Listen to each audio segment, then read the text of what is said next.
Let's start off with this Netflix model. How exactly is it going to work? How would it be different from what we currently have?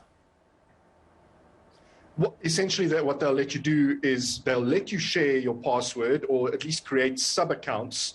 And then instead of sharing your password, give a unique password to someone outside your immediate household. And then they're able to log in on your account. They can, it seems like it works exactly the same from there, but it will cost you a little bit extra. So based on what we're seeing from the prices where they are testing the service, it'll cost you between 30 and 50 Rand per month extra per user. So does that mean they're going to do away with the ability to split profiles altogether in order to force people to use this new model? At this stage, they haven't announced anything like that. So we'll see. I think that they're busy gauging to see how successful the model will be, whether people would pay for the ability to set up a sub-account with a separate password. And then, if you ever want to take that account away from someone, you can just disable it. You don't have to change your whole password for a little bit extra a month. And whether people will, I guess, in their eyes, do the right thing by paying that little bit extra a month to add users onto their account rather than sharing the password around.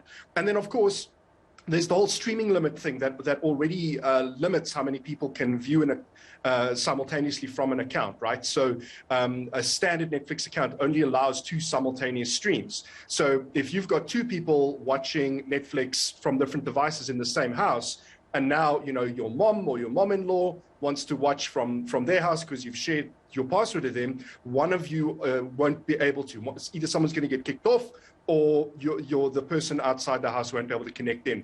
And this service seems to address that issue. All right, from a South African point of view, how much would we be looking to pay extra here? Netflix hasn't answered that question yet, but looking at where they are testing the service in South America, you're looking at between 30 and 50 Rand. I would on the upper end of that, around 50 Rand a month extra per user. And is this going to be for all of the plans? I think we have 4 plans currently in South Africa. So is this across the plans or just for particular plans where they're testing it right now?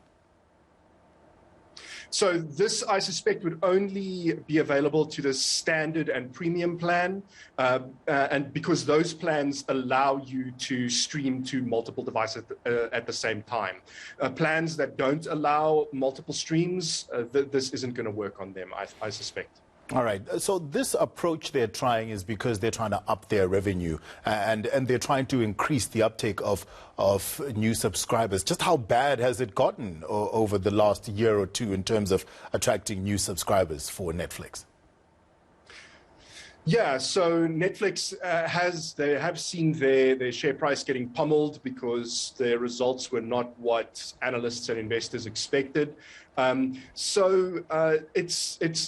differs quarter to quarter. It depends on what kind of new content they've got on the platform, how much excitement there is and that sort of thing. So yeah, they are trying to raise revenue, but they're also trying to crack down on a legitimate problem for content creators and people that they license content from, right? This issue of I guess what they call stream piracy or password sharing.